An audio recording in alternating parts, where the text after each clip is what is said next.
Hello, Don in London, January the 12th, 2009. My video is all about recovery from addiction to substance or behaviour. My substance, alcohol, my behaviour for those 35 years, distorted by drinking, and often it made me feel better about life, or feel good about life, until it really got me by the throat, if you like, and it made life very difficult, very unhelpful, isolated, depressed, and awful. And not always in that order. So it wasn't always happy and it wasn't always sad. It was just like a roller coaster.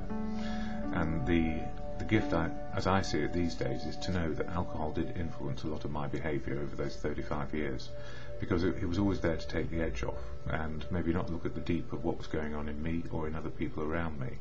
But it did help me cope for a long time, and along the way we learn how to cope with all sorts of events and situations and behaviour and maladies, and often we use alcohol because it's the most available medicating drug or substance we can get our hands on.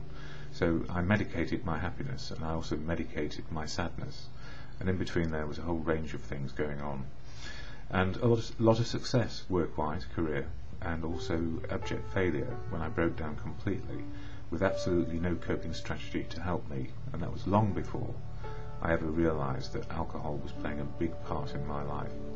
And you may call it denial, and it might have been, and it probably was, or it was belligerence and stubbornness and wanting to be okay that kept me going all the time. I was taught to stand on my own 2 feet, put on a brave face, and behind the brave face often is ego and fear. And if we live on an ocean of fear as opposed to an ocean of faith, both can be very unhelpful at the extremes, because they become blind, or we become blind to what is going on. But we need enough fear and faith in our lives to make life work. My videos in January mostly to do with step 1, so far, and powerlessness over alcohol and life becoming unmanageable if we drink. And I use AA literature to illustrate what is going on for me. As shared in meetings, every time we go to one of the fellowship, that's Alcoholics Anonymous, 600 or 700 meetings in London a week, all times of day, Monday to Sunday, 7 days, not quite 24/7, but certainly in the waking hours of most people.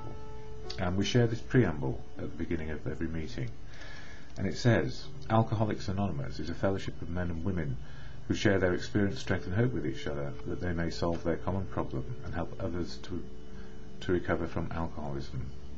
The only requirement for membership is a desire to stop drinking. There are no dues or fees for AA membership. We are self-supporting through our own contributions. AA is not allied with any sect, denomination, politics, organisation or institution, does not wish to engage in any controversy, neither endorses nor opposes any causes. Our primary purpose is to stay sober and help other alcoholics to achieve sobriety. And since I did my last video, I've been to my evening meeting at Flood Street, just down the road, just off the King's Road in Chelsea, and it's the 7:30 get there, get a cup of tea, and the meeting starts at 7:45. And I've been treasurer there for a year or so, making sure the rent and the tea money is paid up, and that commitment I'm handing in at the next meeting next Sunday. I've done my tour of duty, if you like. So with any luck, for 4 weeks I intend to be free of commitments, that is, offering to help and do some service.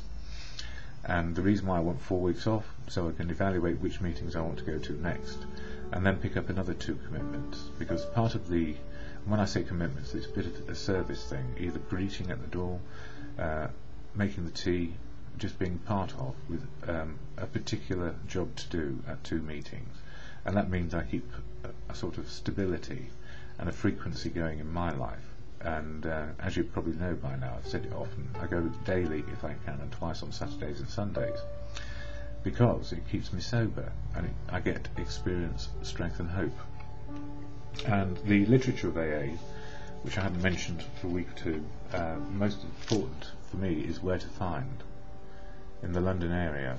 And there are, as I say, all those meetings 7 days a week, and it saves your life, because you can always go somewhere, go to a meeting any time of day and get a bit of experience, strength and hope from other people who are staying sober 1 day at a time. So the 1 day program, most important. And in this little blue book here, it's the 12 steps and 12 traditions of AA, and it has the fully laid out long version of each one. I'll just read out the step 1 summary, which is on the contents page, just there, 12 steps, step 1. And it says, we admitted we were powerless over alcohol, that our lives had become unmanageable. Who cares to admit complete defeat? Admission of powerlessness is the first step in liberation. Relationship of humility to sobriety, mental obsession plus physical allergy. Why must every AA hit bottom, or as we call it, rock bottom? And it's a much utilised phrase, rock bottom. And what it means is we can't find our way out.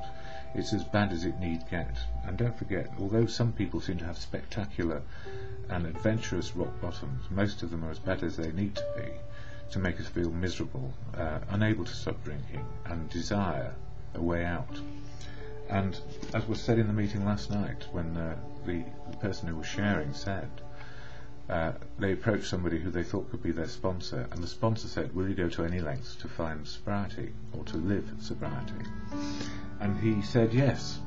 And that is not to actually put the person under the control of a sponsor. It's just to confirm to the sponsor that you really mean business, and that you really mean it this time, that you want to try and stop. And the other thing we recognise is also in the early days, where things like it's being suggested we do 90 meetings in 90 days, and people think, well, I can't do that, I've got other things to do. And mostly the other things to do involve going to the pub, the bar, or having dinner out with people and drinking.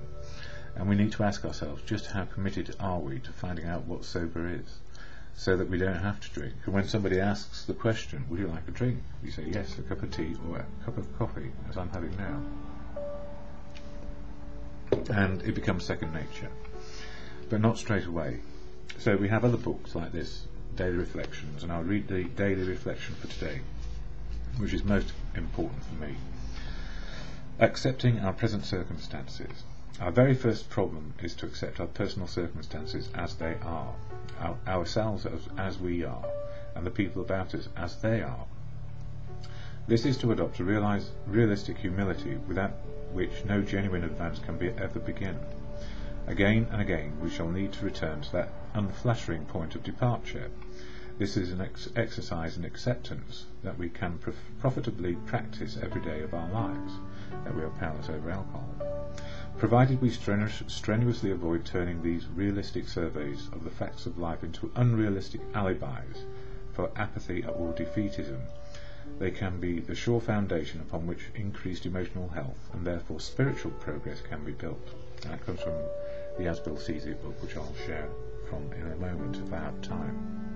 When I'm having a difficult time accepting people, places or events, I turn to this passage, and it relieves me of many an underlying fear regarding others or situations life presents me. The thought allows me to be human and not perfect, and to regain my peace of mind. And peace of mind is not about controlling what is going on around us. It's actually accepting often we are powerless over people, places and things, if not 100%. That we can have choices of what we can do and what we can't do, and accepting and knowing the difference. So that's from the Daily Reflections. This is the Asbill Caesar, and I've run out of time to talk about the Asbill Caesar book, and maybe I'll include that tomorrow. But the overriding factor in all of this is to understand step 1, which is we are powerless over alcohol and life is unmanageable if we drink. So having talked about that, I think it's time to conclude. And the Serenity Prayer, which is around acceptance of how life is today, is simply this: God, or in good conscience, whichever is your preference, grant me the serenity to accept the things I cannot change, courage to change the things I can, and the wisdom to know the difference. And that is the Serenity Prayer we share at the end of every meeting, no matter what your belief in God or no God, or in good conscience, or just a power greater than yourself, where wisdom comes from. It's the wisdom to know the difference, and acceptance which is the key. So, more anon.